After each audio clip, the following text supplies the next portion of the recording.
Beaucoup d'entre vous connaissent Milan. Je dirais quand même, pour rappeler qu'il est directeur de recherche au CNRS, qu'il est astrophysicien, qu'il travaille au LESIA. Le LESIA, c'est donc le laboratoire d'études spatiales et d'instrumentation en astrophysique de l'Observatoire de Paris. Milan est responsable scientifique d'un des instruments de la sonde européenne Solar Orbiter, lancée en février 2020, si mes souvenirs sont bons. Je trouve qu'il a pris peu de cheveux blancs compte tenu de ses responsabilités et de l'angoisse du départ. À chaque fois qu'on voit une sonde un peu gonflé. installée au sommet d'un lanceur, on se dit « Waouh !» partira pas, et on pense toujours à ceux qui l'ont conçu et qui, pour nombreux d'entre eux, ils consacrent l'intégralité de leur vie. On sait qu'une vie, c'est court, mais aussi, on sait que c'est extrêmement important. Et je dirais, pour conclure, avant de laisser la parole à Milan, qu'il est aussi vice-président de l'Association française d'astronomie. Donc, je travaille régulièrement avec lui. C'est un bonheur, c'est un plaisir, et que c'est formidable pour une association comme la nôtre de pouvoir compter sur des scientifiques dont l'origine est aussi liée à la pratique de l'astronomie amateur. Et Milan ne l'a jamais oublié et nous le rend bien. Voilà. Je rappelle pour ceux qui auraient des difficultés à trouver de la place qu'il y a possibilité de suivre cette conférence sur des écrans extérieurs. Milan, le soleil est à toi. Merci. Je vais utiliser là. Bonjour à tous. Je vais effectivement vous parler de ces deux missions extraordinaires que sont Solar Orbiter et Parker Solar Probe. Alors, comme Alain, j'ai eu l'honneur d'être présenté par Alain. Je suis responsable effectivement scientifique d'un des instruments sur Solar Orbiter, mais je suis aussi lead co-eye sur un autre instrument sur Parker Solar Probe. Donc ce sont deux missions que je connais très bien et sur lesquelles j'ai travaillé. Solar Orbiter, ça fait maintenant quasiment 20 ans que je travaille dessus. C'est comme élever un enfant. Alors, juste en guise d'introduction, je voulais vous rappeler, si vous ne le savez pas, que les étoiles, pas mal d'étoiles, pas toutes, mais pas mal d'étoiles, émettent un vent, des vents stellaires, donc des flux de matière qui sont émis par les étoiles par différents processus. Dans le cas du Soleil, c'est un vent de couronne chaude. Je reviendrai dessus plus en détail. C'est souvent un vent qui est dû à la pression photonique, c'est-à-dire que l'étoile est tellement brillante que les photons qu'elle émet par sa surface arrive à arracher la matière de l'atmosphère, et ça fait comme ça un vent stellaire. Ça fait des taux de perte de masse qui peuvent être très importants, des fractions de la masse stellaire en quelques millions d'années. Donc il y a des étoiles qui peuvent perdre une grande quantité de masse de cette manière-là. Et alors ces étoiles, vous voyez qu'on peut les observer, et on peut observer leur astrosphère. Donc ici on a deux exemples. Au centre, vous avez l'étoile, puis vous avez cette espèce d'arc de cercle qui est un peu comme une étrave. Vous voyez un bateau qui avance dans l'eau, qui fait une étrave. Eh bien, qu'est-ce que c'est ? C'est rien d'autre que l'interaction entre la matière que l'étoile émet, proche de l'étoile, dans toutes les directions radiales, et puis la vitesse de l'étoile dans la galaxie. Et comme l'étoile avance dans la galaxie, dans le bras galactique, elle rencontre la matière interstellaire. Les vitesses, c'est de l'ordre de quelques dizaines, vingtaines de kilomètres par seconde de mouvement dans le repère de la galaxie. Et donc, ça fait une espèce d'étrave, de choc. Donc là, on a une astrosphère. Ici, on en a une autre. Donc, on sait que les étoiles ont des astrosphères. On sait que les étoiles émettent de la matière, et ça, c'est important en soi. Mais ça peut être aussi important pour toutes les histoires d'habitabilité. Vous en avez probablement entendu parler. On découvre de plus en plus d'exoplanètes. Il y a peut-être de la vie sur ces exoplanètes, mais une des manières, d'avoir de la vie, de s'assurer qu'il y ait de la vie sur cette planète, c'est que l'étoile autour de laquelle la planète tourne n'est pas trop active, n'émet pas trop de matière, de vent stellaire, et ne balaye pas l'atmosphère de l'étoile en formation. Donc les études d'exoplanètes et d'habitabilité sont forcément liées aux études des enveloppes stellaires et de leur environnement. Dans le cas du Soleil, On a donc une héliosphère, parce que notre Soleil c'est Hélios, et donc on a une héliosphère, et là vous avez donc le Soleil qui émet son vent solaire, je vais donner sa définition sous peu, et vous avez donc la zone d'influence du Soleil, qui est en gros la zone d'influence du vent solaire et du champ magnétique que le Soleil emporte, que le vent solaire emporte de la surface du Soleil. Et puis là, vous avez donc cette étrave, ce choc d'étrave, la matière interstellaire. Et 2 sondes ont traversé la fameuse héliopause, qui est la région d'équilibre entre l'héliosphère interne et externe. Ce sont les 2 sondes Voyager. Pour avoir une petite idée, ça, c'est à peu près 100 à 150 unités astronomiques, c'est-à-dire 150 fois la distance Terre-Soleil, qui elle-même vaut 150 millions de kilomètres. Donc dans le Soleil, qu'est-ce qui crée l'héliosphère? Eh bien, c'est la couronne solaire, l'atmosphère du Soleil qui est à la base de tout ça. La couronne du Soleil, vous savez qu'on peut l'observer quand il y a une éclipse. Donc là, vous avez la Lune qui est devant le Soleil, qui cache l'image du Soleil. Et en ce point ici sur Terre, on a l'ensemble du disque solaire qui disparaît et on voit apparaître la couronne. Là, vous avez une magnifique image de la couronne dans laquelle, en gros, la partie blanche qu'on voit ici, c'est la lumière qui vient de la surface qui est diffusée, un peu comme dans un brouillard, des phares de voiture, c'est diffusé par les électrons de la couronne. Et la structuration ici, vous voyez les lignes de champ, toute cette structuration, c'est le champ magnétique solaire qui joue également un rôle très important, qui est probablement le moteur de toute l'héliosphère.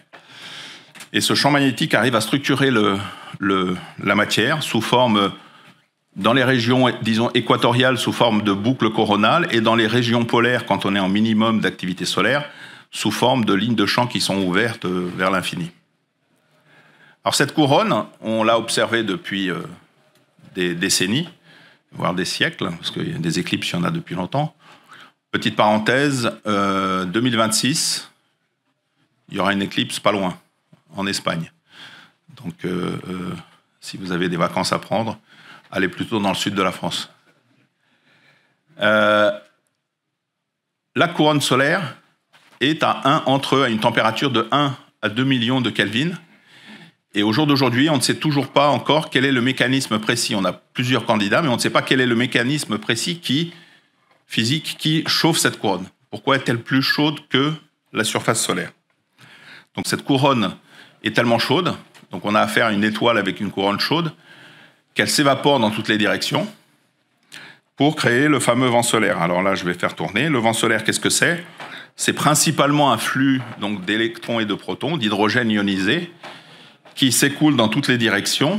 Là, vous avez donc un film obtenu par la sonde SOHO, la sonde européenne SOHO, qui se trouve au point de Lagrange. Et vous voyez donc le vent solaire qui souffle, et de temps en temps, il y a des bourrasques de vent solaire. On va en voir une éjection de masse coronale qui émet une très grande quantité de matière. Le vent solaire lui-même a une vitesse moyenne de l'ordre de 200 à 800 km par seconde. Donc si vous faites le calcul 150 millions de kilomètres, ça vous donne à peu près entre 2 et 8 jours pour arriver à la Terre. Et c'est un environnement très ténu, mais qui néanmoins a un rôle important dans la structuration de l'héliosphère et dans la manière dont ce vent solaire interagit avec tous les objets du système solaire. Il interagit avec la Lune, avec les planètes, avec les comètes. Et sur Terre, ce vent solaire crée les fameuses aurores boréales. Si j'ai le temps, à la fin, je vous montrerai un petit film qui explique le mécanisme précis de création d'aurores boréales. Et si vous voulez voir des aurores boréales, petite parenthèse, je vous conseille l'Islande, c'est magnifique. L'Islande ou les pays scandinaves. Le vent solaire sur Terre crée des aurores, mais également toute une série de phénomènes alors, qui ne nous impactent pas, nous, directement. Souvent, moi, je reçois des coups de fil de journalistes dès que la NASA, elle aime bien faire ça, parce que la NASA aime bien communiquer. Dès qu'il y a une éruption ou un événement, tous les journalistes s'agitent un peu et puis nous appellent pour demander qu'est-ce qui va se passer, est-ce qu'il va y avoir une catastrophe ou quoi que ce soit. On ne craint rien sur Terre. Sur Terre, on est protégé et par notre champ magnétique de la Terre, et par l'atmosphère. Donc au niveau de la mer, au niveau du sol, on ne craint rien. Si on est dans l'espace, et bon, si vous voulez faire du tourisme spatial un jour, si vous avez les moyens, si vous montez vraiment très haut au niveau de la station spatiale, là, il peut y avoir éventuellement des dangers s'il y a une très très très grosse éruption. Ce qui est sûr, c'est que si vous voulez aller sur la Lune ou Mars pendant la durée du voyage, là, il peut y avoir une grosse éruption et là, il peut y avoir des conséquences. Mais au niveau de la Terre, il y a éventuellement, en fonction de l'intensité de l'éruption et de l'éjection de masse coronale, tout un tas d'impacts sur, en gros, notre technologie, que ce soit donc... alors, au niveau des avions, c'est plutôt les doses de radiation, mais en tout cas, au niveau de communication entre la Terre et les satellites, vous pouvez avoir des bulles de plasma dans l'ionosphère qui sont augmentées, donc du coup, vous pouvez perdre contact avec certains satellites. Les satellites eux-mêmes peuvent changer d'orbite parce que, au moment d'une éruption, il y a beaucoup de rayons UV qui sont émis par le Soleil, et du coup, l'atmosphère chauffe, elle gonfle, et donc ça freine les satellites. Il y a des impacts éventuellement sur les courants telluriques et puis les oléoducs, etc., sur les centrales électriques. Donc tout ça, c'est des impacts technologiques, mais sur nous, sur notre santé, il n'y a pas d'impact si on reste sur Terre. Donc voilà, ça c'était un peu pour introduire le vent solaire et puis la base de l'étude. Pourquoi fait-on toutes ces études? Et donc là, je vais vous montrer la présentation. Donc ça, c'est le résumé de ma présentation en 3 points. Je vais revenir sur quelques questions ouvertes sur la physique solaire. Il en reste encore, malgré le temps qu'on a passé à étudier cette étoile, notre étoile. Je vais vous décrire les 2 missions, techniquement également, c'est intéressant. Et puis, quelques dernières observations. Il y a beaucoup de résultats. J'ai fait un résumé. J'ai voulu parler de l'instrument sur lequel je travaille. C'est un peu technique, mais bon, si vous avez des questions, je serai là pendant les 3 jours. N'hésitez pas, je serai là pendant les 3 jours. Alors, on ne sait toujours pas comment la couronne est chauffée. Sur ce diagramme, vous avez, qui est très intéressant, on pourra y passer des heures, vous avez ici sur l'axe Y à gauche l'altitude par rapport à la surface du Soleil qui est la photosphère, la sphère d'où sont émis les photons. L'axe de droite, vous avez la température. Donc vous voyez qu'on passe de 6000 Kelvin. Alors Kelvin, c'est le 0 Kelvin, c'est le 0 absolu, moins 273 degrés Celsius. Donc on passe de 6000 Kelvin à, en gros, 1 million de Kelvin dans les régions ici qui sont jaunâtres, à parfois 10, 20 millions dans les régions très brillantes ici de la couronne. Et en fait, l'atmosphère du Soleil, qu'on découpe un peu là comme des tranches de jambon, la manière de la découper, c'est de l'observer à différentes longueurs d'onde. Observer le Soleil à différentes longueurs d'onde, c'est observer le Soleil à différentes altitudes. Donc toutes ces images ont été obtenues à différentes longueurs d'onde en partant ici. Donc là, c'est plutôt du visible. Et là, on voit le champ magnétique. Donc on mesure l'effet Zeeman, par exemple, au niveau de la surface du Soleil qui permet d'avoir une idée du champ magnétique. Et puis, plus on monte, plus on va vers des longueurs d'onde qui sont dans l'ultraviolet. Pour observer la couronne, il faut observer dans l'ultraviolet. Pour observer l'ultraviolet, il faut aller en dehors de l'atmosphère terrestre. Parce que vous savez que, malgré le fait qu'on bronze l'été, une grande partie des ultraviolets sont bloqués par l'atmosphère. Donc si on veut voir tous les ultraviolets, même ceux qui sont nocifs pour nous, mais qui nous donnent plein d'informations sur le Soleil, il faut aller dans l'espace. Deuxième question, le chauffage, l'accélération. Comment le vent solaire est-il accéléré?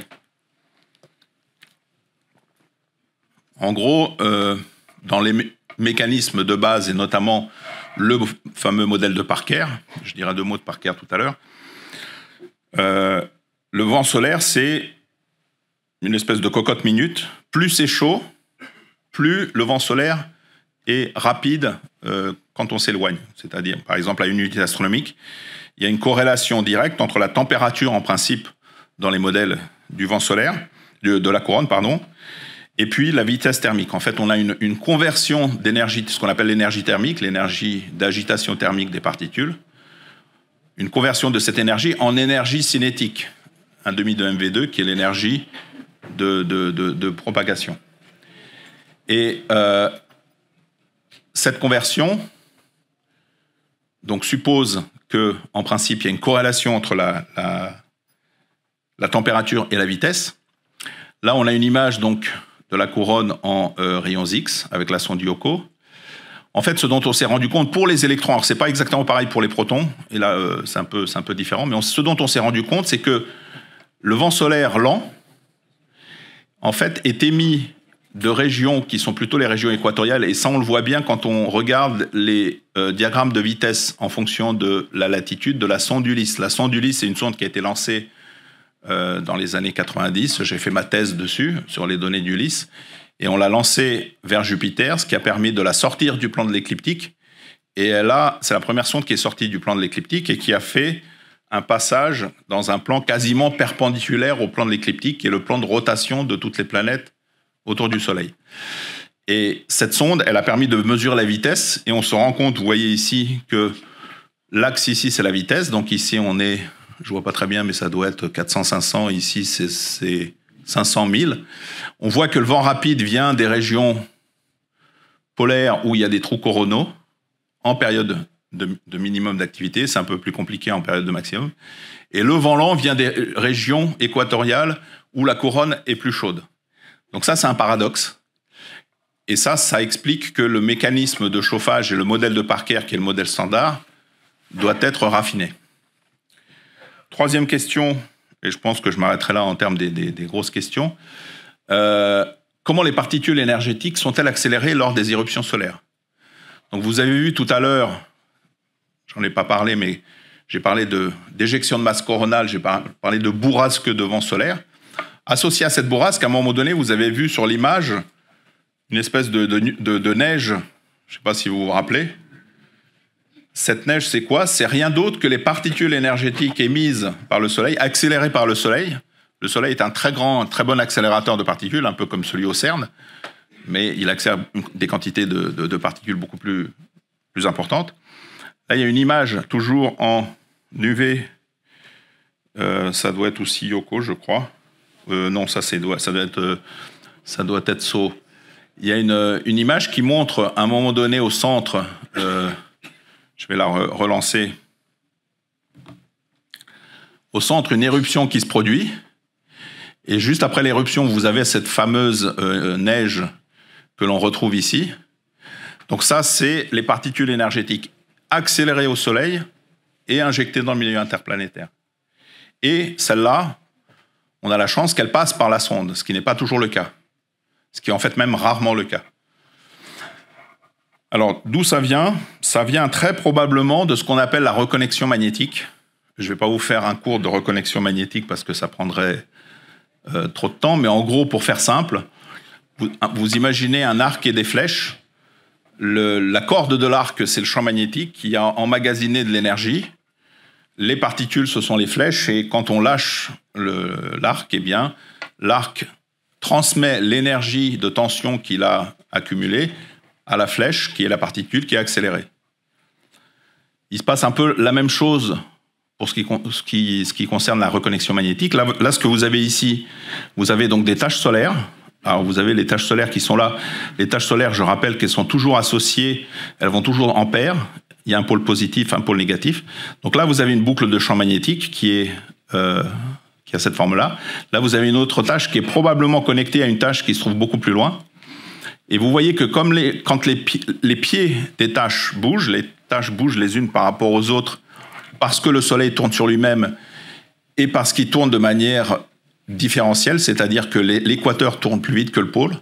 Ça ne tourne pas de manière uniforme. Donc du coup, les taches, elles migrent, elles voyagent à la surface du Soleil. Et quand deux taches se rencontrent, vous pouvez avoir un phénomène de reconnexion. Vous voyez ici que les lignes de champ se reconnectent. Et cette ligne-là, qui est composée de celle-là et de celle-là, se libère l'énergie qui est emmagasinée, et ça peut aller dans l'accélération de particules. Ça peut aller aussi dans l'embriancement de la couronne, ça peut aller dans le déclenchement d'une éjection de masse coronale. On pense que la reconnexion magnétique est à l'origine de tous ces phénomènes. Alors, le principe de la mission Solar Orbiter, c'est d'étudier le couplage couronne-vent solaire. Et donc, vous avez une sonde, dans le cas de Solar Orbiter, qui a à la fois des imageurs et des instruments qui mesurent les particules et le plasma in situ, qui se trouvent à une certaine distance. Vous avez le Soleil et vous avez un événement type éruption que vous venez de voir. Donc la première chose qu'on fait sur la sonde, c'est qu'on va faire de l'imagerie, c'est-à-dire qu'on va faire une image du phénomène avec les télescopes qu'il y a sur Solar Orbiter, et l'image, elle est obtenue très rapidement. Les photons, ils mettent 8 minutes pour parcourir la distance Soleil-Terre. Quand vous voyez le Soleil, vous le voyez tel qu'il était il y a 8 minutes, à cause du fait que la vitesse a une vitesse finie.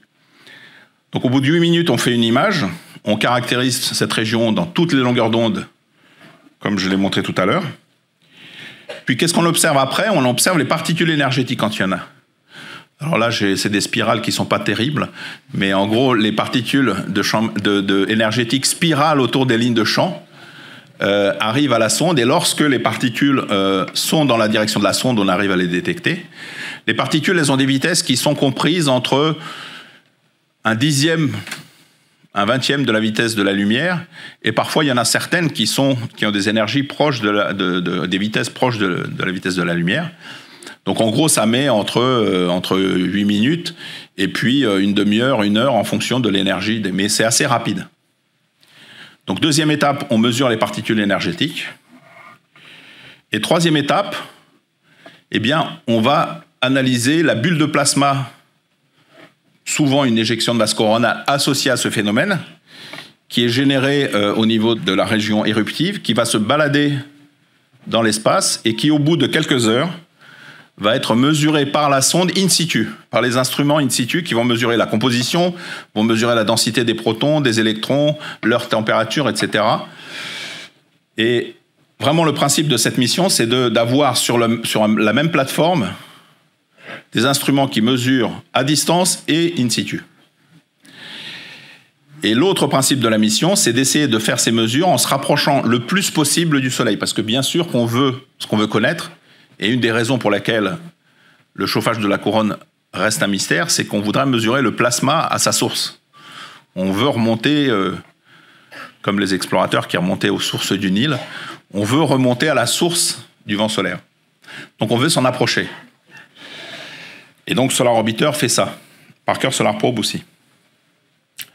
Parker Solar Probe aussi, et vous imaginez bien qu'il y a une conjonction qui est très intéressante. Donc on est en train d'étudier là-dessus. On a un étudiant en thèse qui travaille sur ce sujet-là. Puis il y a pas mal de collègues qui travaillent sur ce sujet.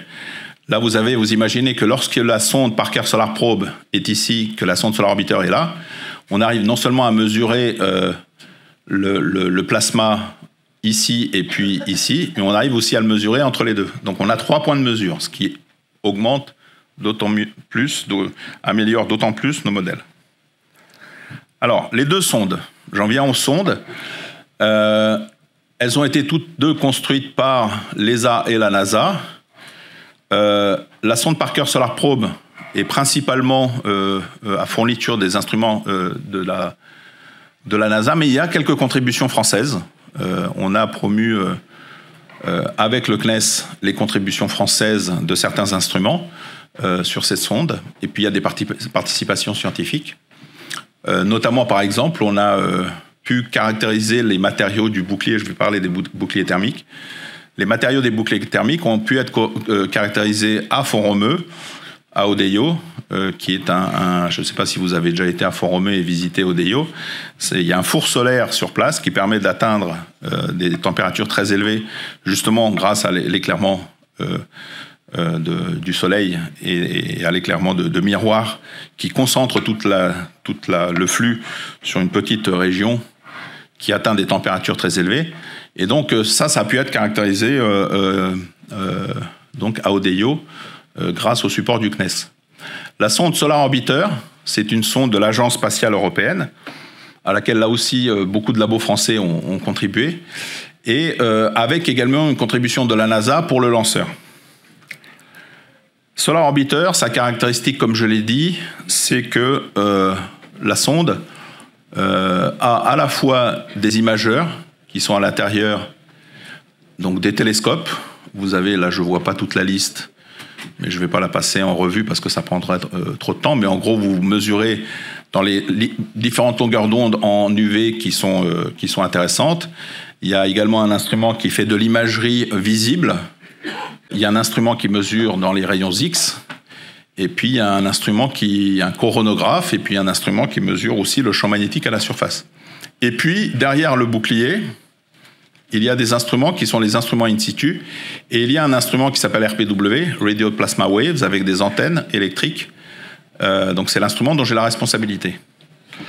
Alors là, vous avez donc les instruments sur la plateforme.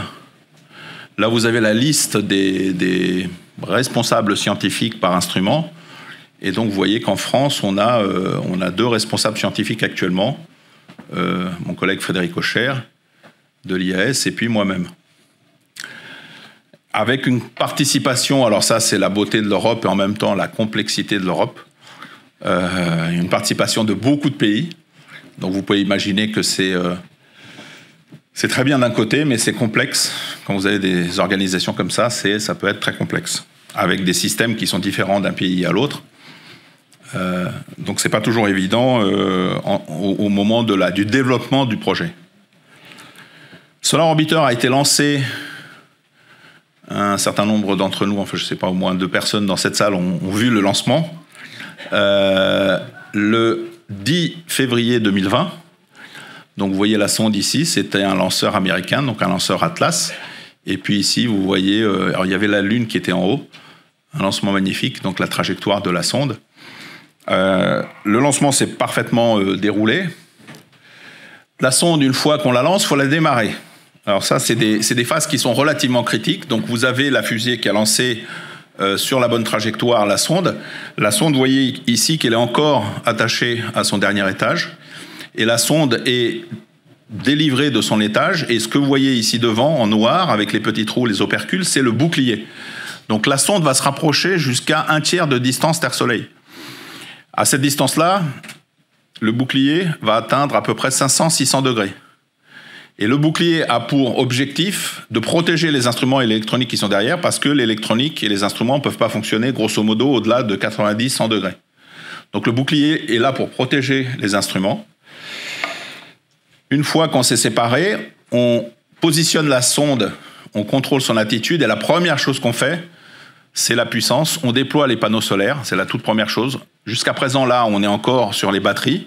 Donc il y a des batteries au niveau de la sonde qui lui permettent donc de communiquer pendant toute cette phase-là avec le sol. Et là, on déploie les panneaux solaires, on stabilise la sonde, et on a donc de la puissance à bord. Ensuite, la sonde, on déploie toutes les appendices qui doivent être déployés, notamment, vous voyez ici, première chose, une antenne, puis on a déployé le mât instrumental, puis les 2 autres antennes de l'instrument RPW, donc développées avec l'aide du CNES. Donc les antennes font 6,50 mètres de longueur au bout d'un bras qui fait 90 cm. Elles ont été parfaitement déployées toutes les 3. Ce qu'on appelle le mât instrumental sur lequel il y a des instruments est lui aussi déployé. On est toujours plein axe sur le soleil. Le mât est derrière le bouclier, il est protégé et les instruments sont relativement froids. Il y a un paradoxe qui est rigolo sur cet instrument, c'est qu'on se rapproche, le bouclier est à 500-600 degrés, mais les instruments qui sont sur le mât, qui sont loin du satellite, sont à moins 50, moins 60. Et il faut les réchauffer. Donc il faut utiliser de la puissance électrique pour réchauffer les instruments froids alors qu'on se rapproche du Soleil. Ça, c'est les joies de la thermique dans l'espace. Vous voyez aussi que les 3 antennes qui ont été déployées ont des petits boucliers individuels, chacune d'entre elles, pour protéger l'électronique. L'électronique qui est au bout de ces antennes, l'électronique est face Soleil, mais elle est quand même maintenue à des températures basses. Et tout comme le bouclier, les panneaux solaires, nos antennes atteignent aussi des températures de 500 à 600 degrés. Ensuite, ce qu'on fait, on ouvre les petites portes, les petits opercules, pour pouvoir faire les mesures avec les différents télescopes qui sont à l'intérieur de la sonde. Et on se rapproche à, en gros, 1/3 de distance Terre-Soleil. Alors, un autre petit point intéressant que vous voyez que les panneaux solaires ne font pas complètement face au soleil. Ils sont un peu inclinés. Je ne sais pas si vous le voyez. Les panneaux solaires sont inclinés, pourquoi? Plus on se rapproche, plus on les incline, parce qu'ils reçoivent trop de photons, donc ils chauffent trop. Mais comme il y a plus de photons, on peut les incliner, parce qu'on a toujours la même puissance, la même énergie qui est délivrée, mais on est obligé de les incliner. Donc voilà, ça c'est la sonde qu'on lance et qu'on met en orbite, et ça c'est l'orbite de la sonde. Alors pour se rapprocher du Soleil, paradoxalement, il faut freiner. Pourquoi faut-il freiner? Parce que ce qu'il faut, c'est soustraire la vitesse de rotation de la Terre autour du Soleil. Vous savez probablement, ou si vous ne le savez pas, je vous l'apprends, nous tous dans cette salle, on est en train de tourner autour du Soleil à une vitesse de 30 km par seconde. 30 km par seconde. C'est en gros la vitesse qu'on a quand on fait un tour autour du Soleil à une distance de 150 millions de kilomètres. Et du coup, quand on lance un objet depuis la Terre à des vitesses qui sont de l'ordre de quelques 10, 15 km par seconde, on garde une partie de cette vitesse. En fait, pour tomber vers le Soleil, ce qu'il faudrait, c'est lancer vers l'Est un objet, une fusée, à 30 km par seconde. À ce moment-là, la Terre va vers l'Ouest à 30 km par seconde, la sonde va à la même vitesse, mais dans la direction opposée. Les vitesses s'annulent et la sonde tombe vers le Soleil. 30 km par seconde, on n'y arrive pas. Donc ce qu'on fait, c'est qu'on utilise des passages à Vénus. Donc là, vous avez eu un premier passage à Vénus, si vous regardez bien. Donc là, je n'ai pas expliqué, mais en gros, là, on a le Soleil. Vous avez reconnu Mercure, Vénus, la sonde, et puis la Terre. Et donc, on a lancé depuis la Terre, et la sonde s'est rapprochée de Vénus, et on fait toute une série d'assistances gravitationnelles autour de Vénus pour se rapprocher au fur et à mesure de la distance des 0,3 unités astronomiques. Et vous voyez ici, par exemple, il y a eu des premières mesures qui ont été obtenues. Avril, vous voyez ici, c'est avril, là on est déjà au mois de mai 2022. Au mois d'avril dernier, on a eu un passage à 0,3 unités astronomiques. Donc là, la sonde va continuer comme ça sur cette orbite. Il va y avoir des passages à Vénus pour se rapprocher. Et au bout d'un moment, les passages à Vénus ne vont plus être utilisés pour se rapprocher. La sonde n'est pas prévue pour se rapprocher plus près que 0,3 unités astronomiques, parce qu'à ce moment-là, il y a trop de lumière qui rentre dans les télescopes.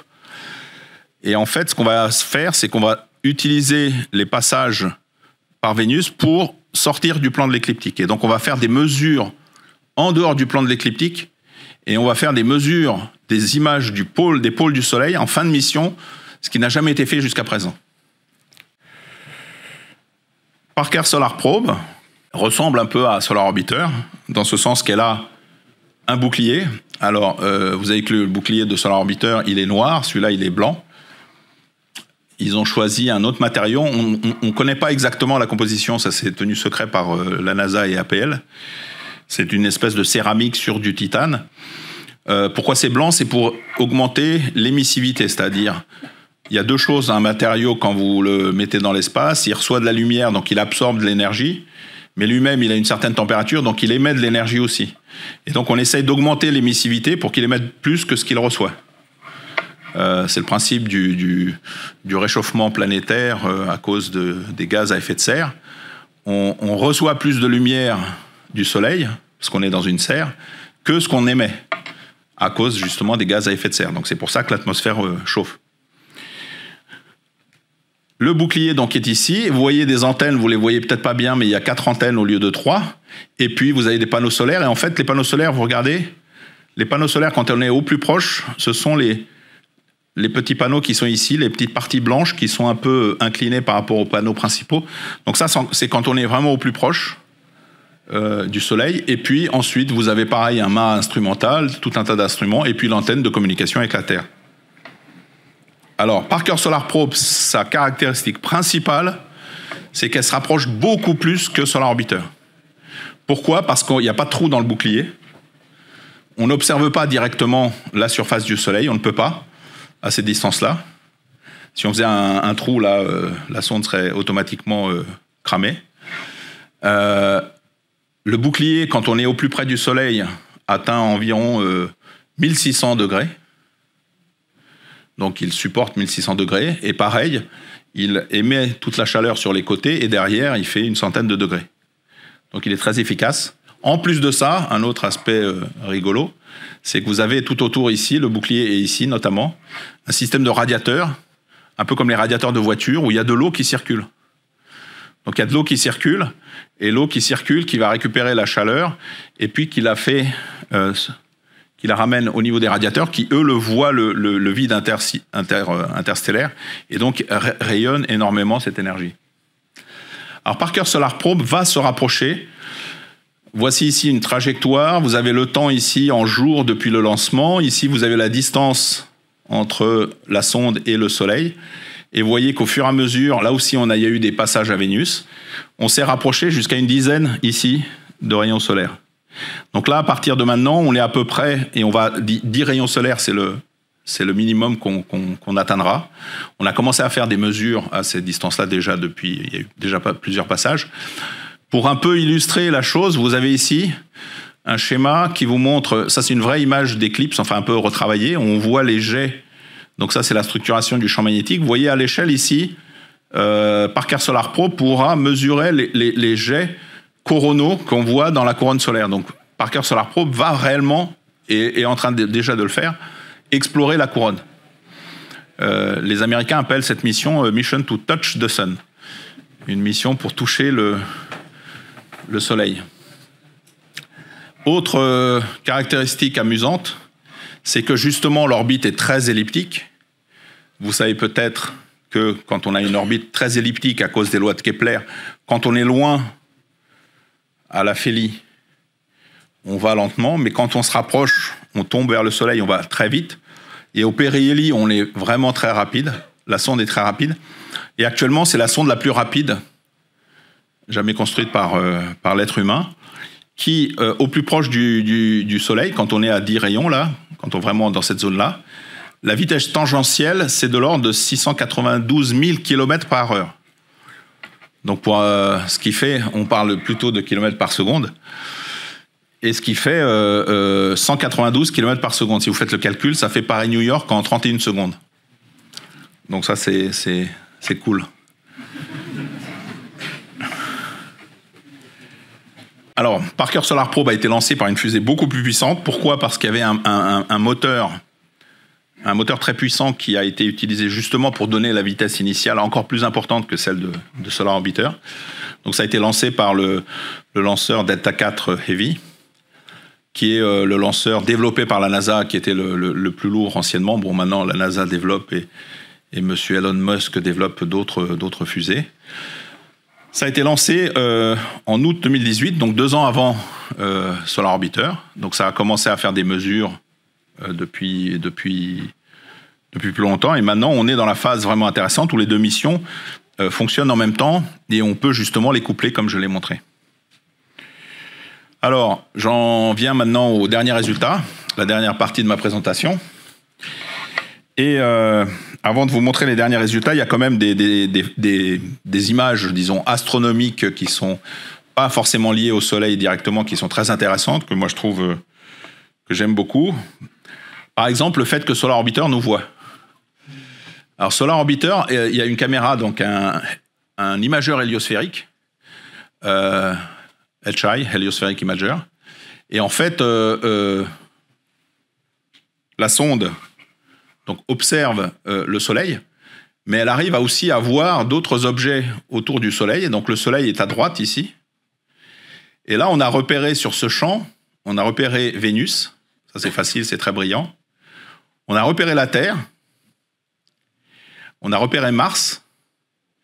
Et donc ça, c'était les 3 objets intéressants. Donc là, actuellement, pas actuellement, c'était en 2020. La sonde observait la Terre et nous, on était là. On était observé par notre propre sonde. Et puis, cette image est un peu circulé et il y a des gens qui se sont rendus compte qu'il y avait une étoile. C'est un truc qui ressemblait à une étoile. Ils ont regardé sur Skyview, je ne sais pas quoi, tous les logiciels qu'il y a de repérage dans le ciel. Et ils se sont rendus compte que c'était Uranus. Et non seulement ils se sont rendus compte que c'était Uranus, mais en plus, on pouvait mesurer la parallaxe d'Uranus. Donc là, c'est un petit zoom de cette région-là. Là, vous avez des étoiles. Et là, vous avez Uranus. Donc, c'est sur quelques pixels seulement. Mais vous voyez que Uranus bouge par rapport aux étoiles.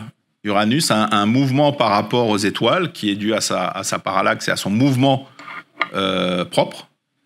Donc Uranus bouge et on a donc pu repérer Uranus.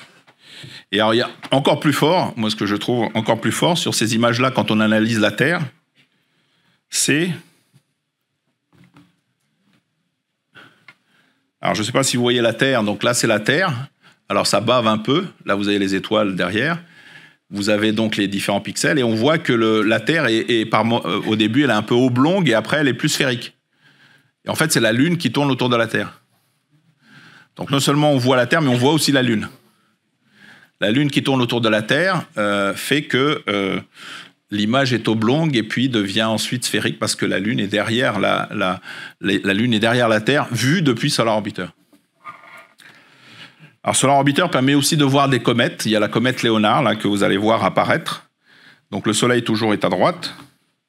Là vous avez les étoiles et paf, la comète Léonard qui est apparue. Et non seulement elle est apparue, mais en plus on a traversé la queue de la comète Léonard. Il y a un certain nombre de papiers qui sont sortis parce que Solar Orbiter a traversé la queue. Alors la queue de poussière d'une comète qui est due aux photons, donc les photons qui en gros font fondre la glace de la comète et ça libère les poussières et donc les photons plus la glace et les poussières, ça fait la queue de poussière. Il y a une deuxième queue sur les comètes qui est la queue de plasma, qui est due au vent solaire, qui est beaucoup plus longue et qu'on peut traverser avec des sondes spatiales. Donc Ulysse l'avait déjà fait, et là, Solar Orbiter, en fait, a traversé 2 queues de comètes jusqu'à présent.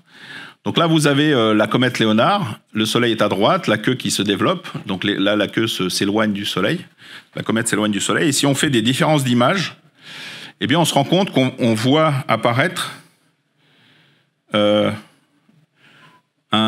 structure dans le vent solaire qui va perturber la queue de la comète. Donc là, vous voyez la queue, là. À un moment donné, vous avez une surdensité qui vient du Soleil. Donc toutes ces vagues ici, c'est le vent solaire qui souffle. Et il y a une surdensité qui perturbe la queue. Et on voit que la queue met un certain temps à se reconfigurer. On pense aussi qu'il y a un mécanisme de reconnexion magnétique dans la queue, ici, vous voyez, qui se produit. Donc ça a été obtenu en 2021, il n'y a pas longtemps. Et les gens étudient les comètes grâce à Solar Orbiter aussi. Alors, une des découvertes qui a fait couler le plus d'encre jusqu'à présent, c'est les micro-éruptions. Alors là, vous avez une image de la couronne en UV. Donc rappelez-vous ce que je disais tout à l'heure. En UV, on mesure la couronne en gros entre 1 et 10 millions de Kelvin. Et en gros, sur ces images-là, toutes les images que vous allez voir ici, alors c'est des fausses couleurs, mais toutes les images, l'intensité, c'est le produit entre la densité, la quantité de matière qu'il y a, multiplié par la température. Donc plus c'est dense, plus c'est chaud, plus c'est jaune. Moins c'est dense et moins c'est chaud, et plus c'est gris-noir. Et on voit apparaître, donc, on a le soleil, donc, qui est le soleil, ce qu'on appelle calme, et puis on voit apparaître des régions actives, qui sont des régions brillantes. On peut les compter, 1, 2, 3, 4, des grosses régions actives. Ça, on les connaît, ce sont les régions d'où sont émises les particules énergétiques, qui sont l'origine des éjections de masse coronale. On connaît les grosses régions actives, les grosses éruptions. Ce qu'on cherche, c'est des éruptions qui... Et donc celles-là, elles sont peut-être au nombre de 10, 15, 20 sur toute la surface du Soleil. Il y a un modèle de chauffage de la couronne, qui est le modèle de Parker, qui est un chauffage par micro, voire nano-éruptions, c'est-à-dire des toutes petites éruptions qui pourraient chauffer la couronne, mais qui seraient réparties un peu partout. L'image que vous pouvez avoir, vous êtes ça sera en principe bientôt l'hiver, donc il va faire froid. Vous êtes dans votre salon, vous voulez chauffer le salon. Si vous allumez une allumette, ça va chauffer moyen. Si vous allumez 10 000 allumettes toutes les 10 secondes et que vous laissez brûler, là, ça va chauffer beaucoup plus. Les allumettes, individuellement, on a du mal à les voir parce que quand on est loin, on ne voit pas l'allumette. Par contre, si on voit toutes les allumettes et qu'on les compte et qu'il y en a, au lieu d'y en avoir une vingtaine, il y en a 10 000, là, vous allez chauffer votre pièce. Donc les nano-éruptions, c'est des mécanismes de petites éruptions, de petites reconnexions qui pourraient, si elles sont distribuées partout dans la couronne, chauffer la couronne. C'est une des théories possibles. Donc une des quêtes, un des grâles des physiciens qui regardent la couronne, c'est de chercher les petites structures, les petites éruptions. Solar Orbiter, qui a un instrument conséquent, mais surtout qui se rapproche du Soleil, va voir une résolution bien meilleure. Et donc, si vous faites un zoom sur cette image-là, eh bien, vous pouvez voir ce qu'on a appelé les feux de camp, ou les campfires. Alors, c'est l'ESA qui a proposé ce nom. L'ESA aime beaucoup les noms un peu flashy, ou quand on fait des découvertes de ce genre. Donc, je ne sais pas si vous avez vu, ceux qui ont suivi, il y avait à un moment donné le hérisson. On voit un hérisson, je l'ai quelque part sur mon ordinateur, quand on fait un zoom sur le Soleil. Et bientôt, surveillez bien les réseaux sociaux ou le site de l'ESA. En principe, bientôt, vous verrez apparaître un serpent sur le Soleil. À un moment donné, il y avait une image, je ne sais pas si vous l'avez vu, il y avait une image de la couronne avec un visage. Il y avait des yeux et puis une bouche. C'était aussi une image rigolote. Donc les gens qui font du public outreach, comme on dit à l'ESA, ont beaucoup d'imagination. Mais en tout cas, on a quand même découvert ici, là, des petites régions actives. Alors, ce n'est pas exactement des nano-éruptions, et c'est peut-être, on commence à se rapprocher des micro-éruptions. Et ce qui est important dans cette science-là, c'est d'essayer de trouver la distribution en intensité. Alors, avant ça, je vous montre donc les résultats du papier de 2021 de Berkmans et Osher. Donc là, vous avez la taille de la Terre par comparaison. Donc là, on est en train de regarder les images les plus précises, les plus nettes, avec la meilleure résolution de la surface du Soleil. Enfin, plutôt, pardon, pas de la surface du Soleil, de la couronne solaire, en gros à 1 à 10 millions. Donc on voit qu'il y a des régions actives. Si vous regardez bien, on peut passer énormément de temps à regarder ces images. On voit qu'il y a des zones éruptives qui s'allument, qui s'éteignent un peu partout. Il y en a partout. On peut se balader comme ça à la surface du Soleil et compter ces événements-là. Il y en a partout. Il y en a même au limbe. Si vous regardez ici, vous voyez. Donc là, vous avez, on a le limbe du Soleil, donc la surface du Soleil, la couronne, et on voit une espèce de tapis de zones éruptives un peu partout qui apparaissent et qui pourraient être des micro-éruptions. Alors, ce que font les gens, c'est qu'en général, dans ces théories-là, on regarde la pente de distribution de l'énergie. Alors, c'est quoi la distribution en énergie? C'est on compte, c'est une espèce d'histogramme. On compte en fonction de l'énergie ou de la magnitude. Alors ici, ce que vous avez à gauche, c'est le nombre de tremblements de terre à la surface de la Terre en fonction de leur magnitude. Donc on connaît tous la magnitude de Richter. C'est une échelle logarithmique d'intensité. Ça, c'est les très très gros tremblements de terre, 6, 7 sur l'échelle de Richter. Il y en a quelques-uns alors pas tous les ans, heureusement, mais il y a quelques gros tremblements de terre. Et puis après, quand on va vers les tremblements de terre plus petits, on en a des milliers. Là aussi, c'est une échelle logarithmique. Là, c'est 1, 10, 100, 1000, 100 000. Donc on a en un an plus de 100 000 de petits tremblements de terre de petite intensité.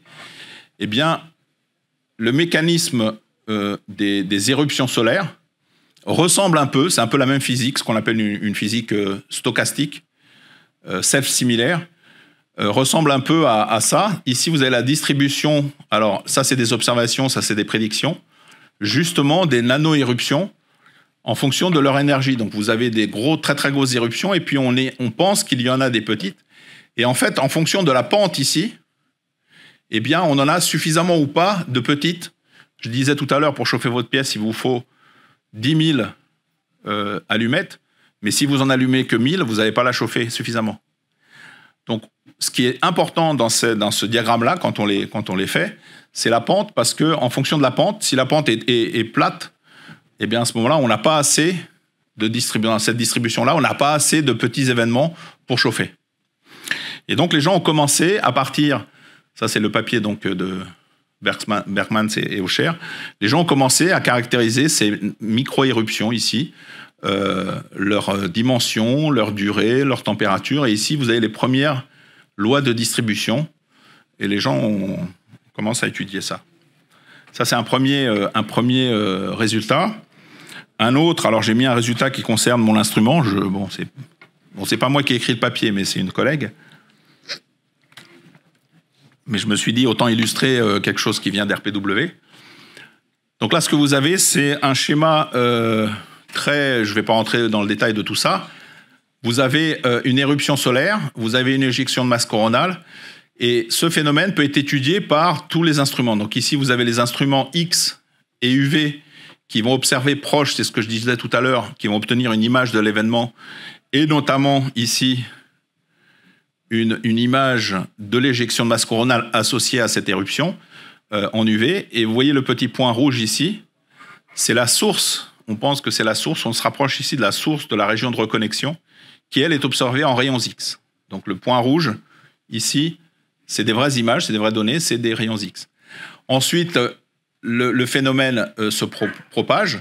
On voit des particules énergétiques qui sont mesurées, parce qu'on a là la chance d'avoir les particules qui passent par la sonde. Et puis, on voit, avec l'instrument Radio and Plasma Waves, des émissions radio de type 3. Alors, je vais vous faire un tout petit cours, mais ça va être rapide, de radioastronomie solaire. Qu'est-ce qu'une émission radio de type 3 ? Donc là, vous en avez une. Alors, qu'est-ce qu'on voit ici ? Ici, on voit le temps. D'accord ?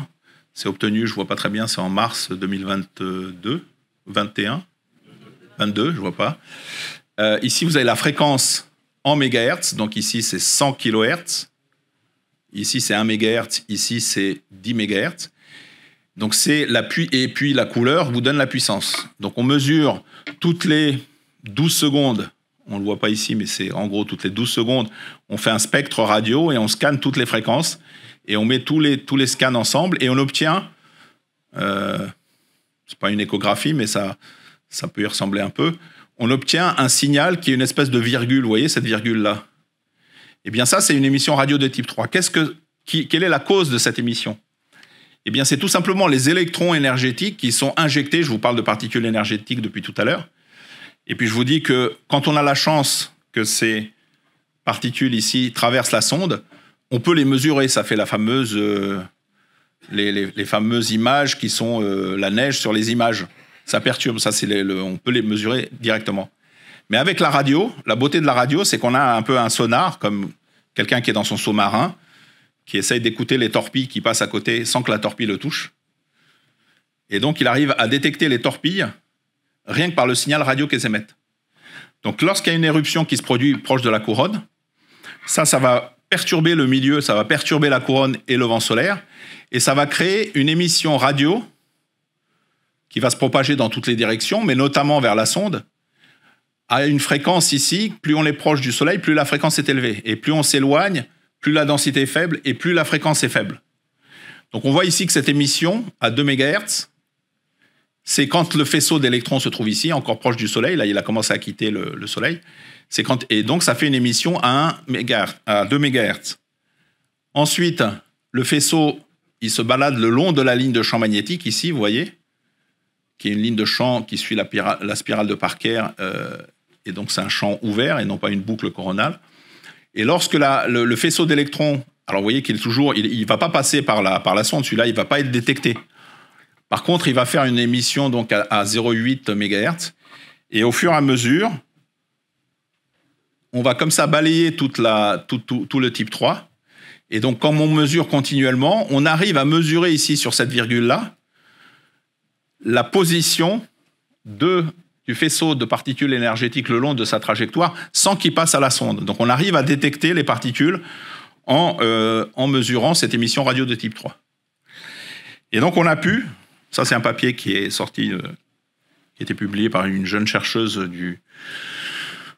qui a fait sa thèse au LESIA, qui maintenant est à l'Agence spatiale européenne.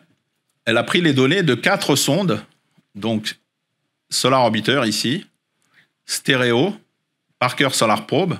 Stereo, c'était une sonde de la NASA qui a été lancée en 2006, si je ne m'abuse. Et puis une sonde qui est très ancienne, WIND, qui a été lancée il y a plus de 20 ans, qui est au point de Lagrange, qui est au niveau de la Terre. Donc cette sonde est toujours au niveau de la Terre. Ces 3 sondes se baladent dans l'héliosphère interne. Et toutes les 3 observent ces fameuses virgules. Vous voyez ? a toujours le même temps. Et puis, alors avec un tout petit décalage, justement, parce que la vitesse de la lumière met un certain temps à nous arriver. Elle ne va pas arriver exactement au même moment au niveau des 3 sondes. Donc, on utilise aussi cette information. Et on utilise l'intensité. Et comme ça, on peut localiser les émissions radio dans l'espace. Et on peut localiser les endroits de l'espace où il y a des particules énergétiques. Donc, on a un instrument qui nous permet de détecter toutes les émissions de particules énergétiques par le Soleil.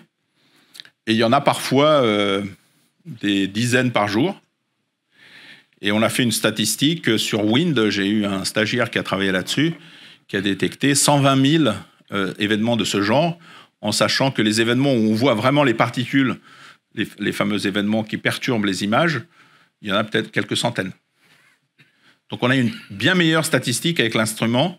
Et ça, c'est un résultat récent qui a été obtenu, que je voulais partager avec vous. Alors, Parker Solar Probe, les résultats de Parker Solar Probe, là aussi, il y en a énormément. J'ai fait une petite sélection.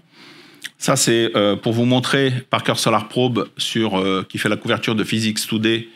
Donc, c'est en novembre 2022. La première chose que Parker Solar Probe a détecté, c'est les fameux switchbacks. Alors, on m'a demandé comment on traduit switchback en anglais. Retournement de champ magnétique. En fait, les lignes de champ magnétique qui sont ouvertes, en principe, sont parfaitement, parfaitement non, mais disons qu'elles sont, ce sont des espèces de cordes qui se propagent, qui, comme le Soleil tourne, ont une forme de spirale, un peu comme un jet d'eau que vous tournez au-dessus de votre tête. Si vous avez un jet d'eau avec un tuyau, vous tournez autour de votre tête, vous verrez que ça fait une forme de spirale.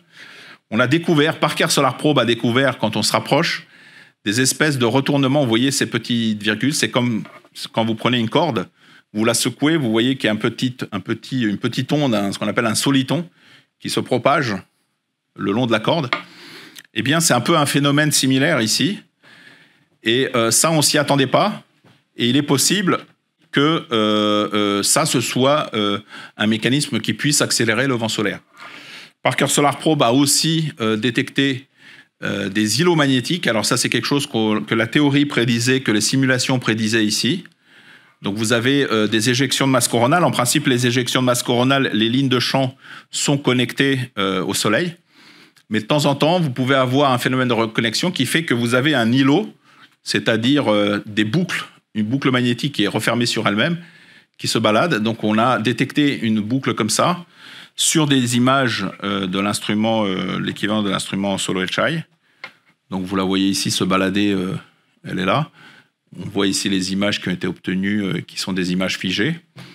Donc on pense avoir découvert un îlot magnétique.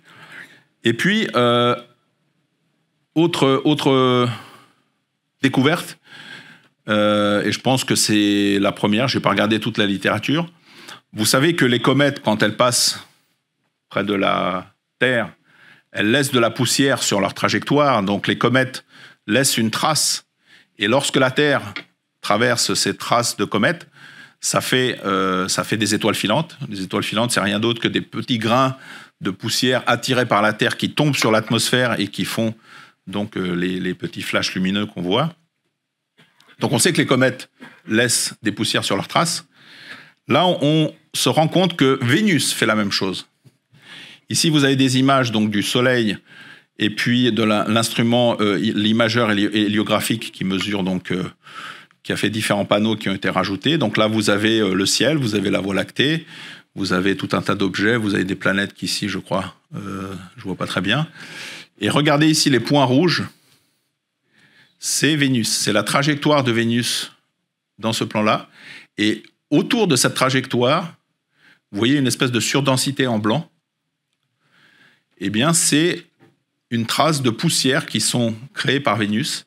Alors, des planètes qui envoient de la poussière, de la matière dans le ciel, on savait, on connaissait le cas de Io, il y a du volcanisme sur Io.